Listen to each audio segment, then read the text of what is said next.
Hello and welcome to a review of Lumo. Lumo is a platforming puzzle adventure game that kinda tries to revitalize these old style, nice puzzle games, and it definitely reminded me of those. The game is made by Garrett Noyce of the AAA and published by Rising Star Games. And let me show a bit how the game handles.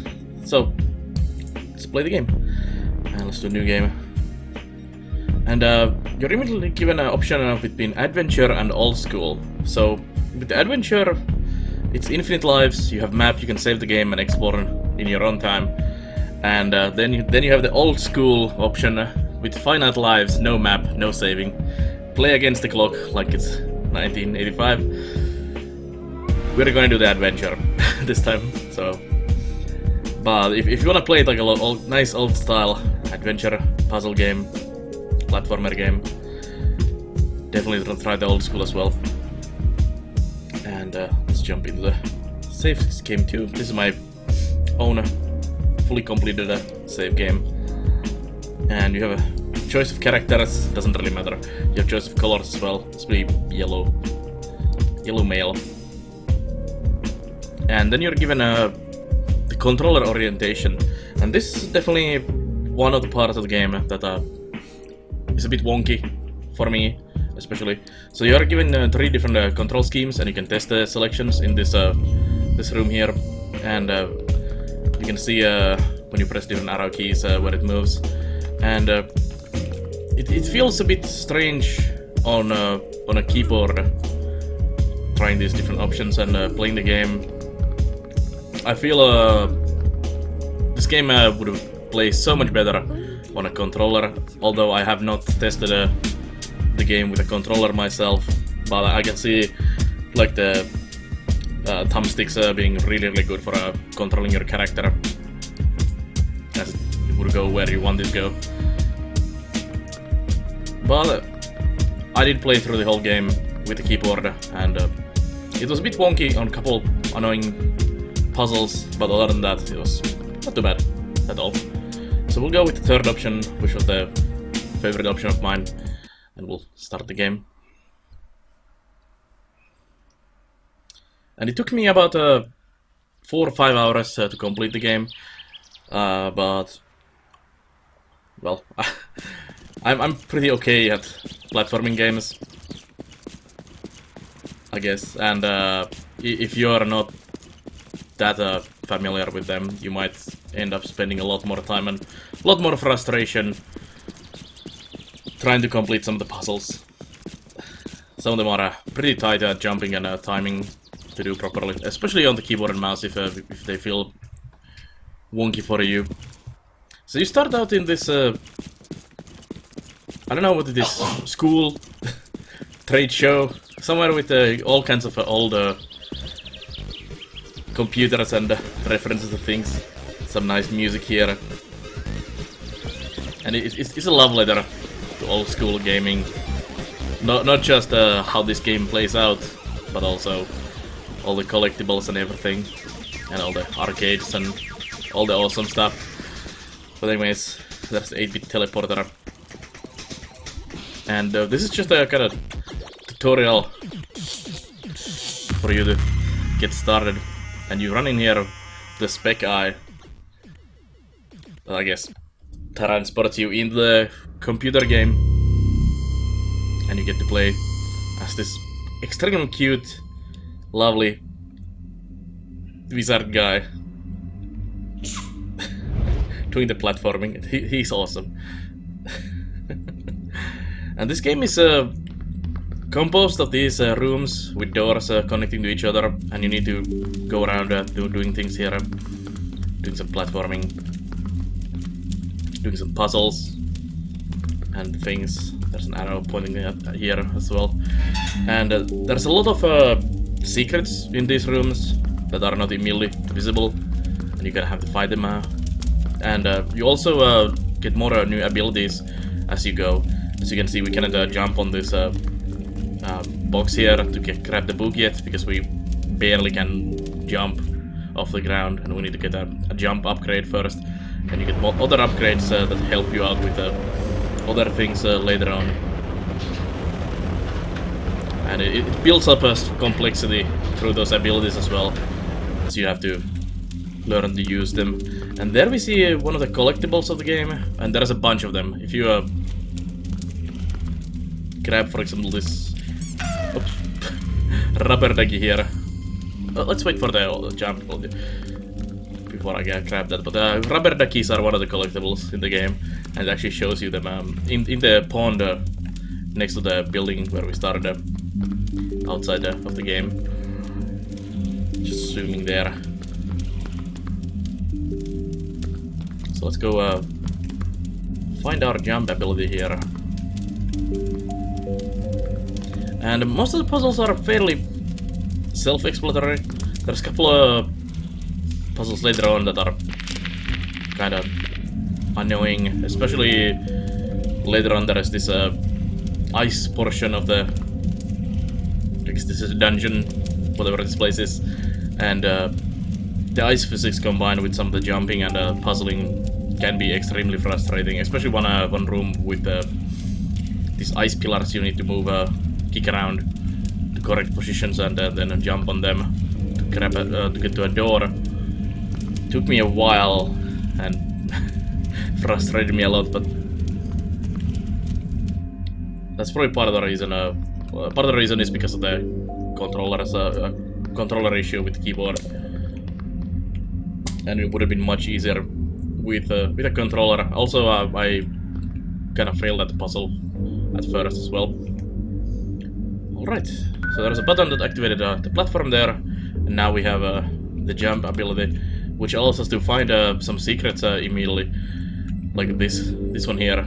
As I said, they're not very visible, and there's one of the cassettes for us that are another collectible of the game. There's also money and different things you need to collect, and there's these old school arcade kind of deals you can also complete and unlock later in the game, like this 2D Gradius clone and kind of ski slope game and things like that. Let's see if I can jump and grab the doggy. I'm not exactly sure how you're supposed to grab some of these doggies.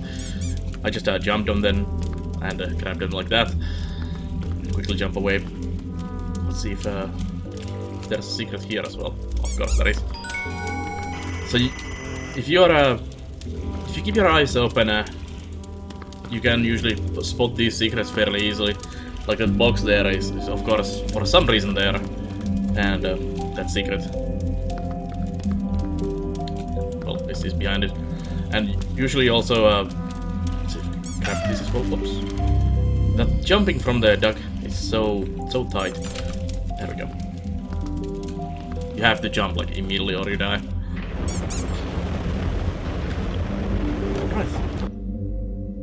And also, like rooms like this, you can see that there is these boxes. They seem like just a background junk, but you can see that there is obvious stairs. Then you can jump on this and then jump up here. And there's definitely hints where to find these collectibles.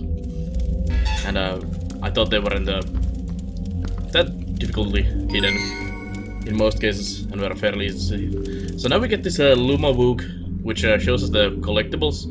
So in here we have the rubber duckies, the cassettes. These are maps.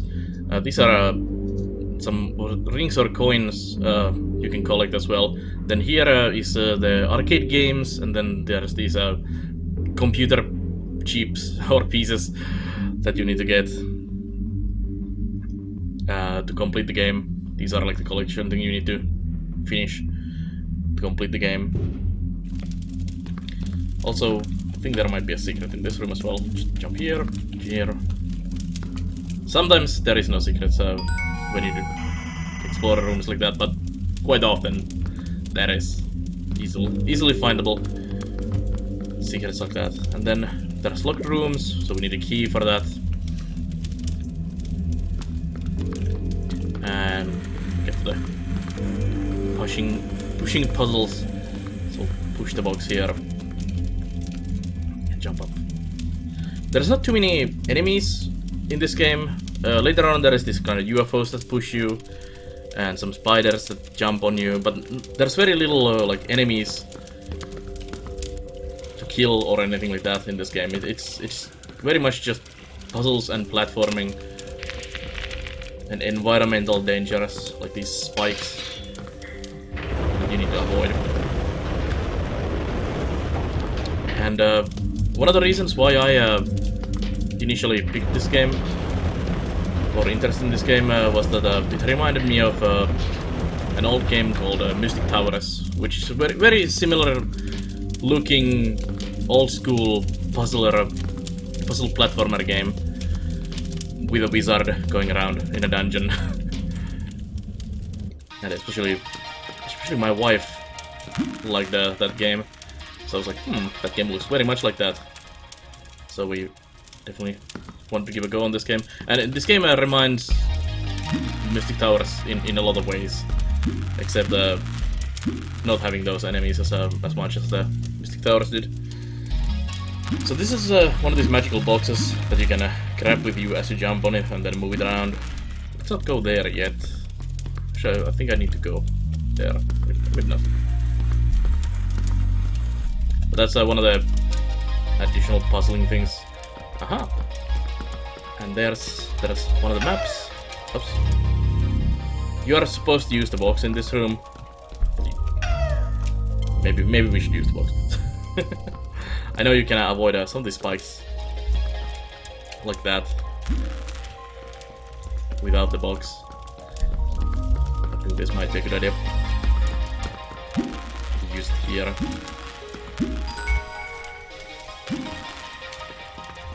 Also here we can jump over that spike ball there. I think there might be actually a secret on that room as well. But anyways, let's go. There's an elevator here, let's go. Some funky elevator music. This game has all kinds of fun references and things like this. If you played some of the old school games and you are from the era of those games, you will definitely notice some references and some familiar looking diskettes and memory cards and all kinds of things. It's really fun. So we grabbed a spender from there, which is used to open a place for us. Oh, guess that's a secret right there. I didn't even know.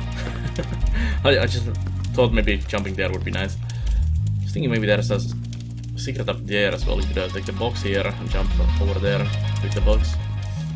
Let's keep going. We don't need the secrets now. And there's quite a lot of these rooms in this game. I think the Steam page advertised about 400 rooms, which feels about correct, and is probably correct. And it took me, as I said, about 4 or 5 hours to complete those. So there definitely is some platforming to be done in this game, especially if you do have some issues completing some of them. As I said, some of them are very, very tight, timing-wise. And you might take much more than that to play through the game. And I really enjoyed this game from the beginning to the end, except maybe a bit frustrated, but frustration is just part of the game, as a completion just feels so much sweeter when you do things correctly.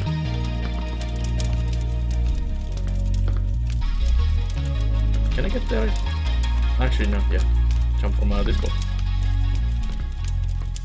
There we go.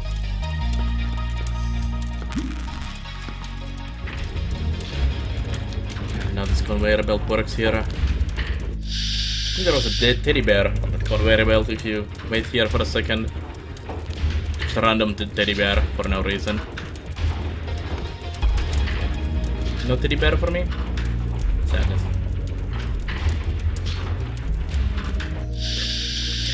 fairly sure I saw a teddy bear there last time. So now these pipes here are pushing some steam out as you open the valve to start the factory. Also in the backgrounds and in the rooms there is usually references things.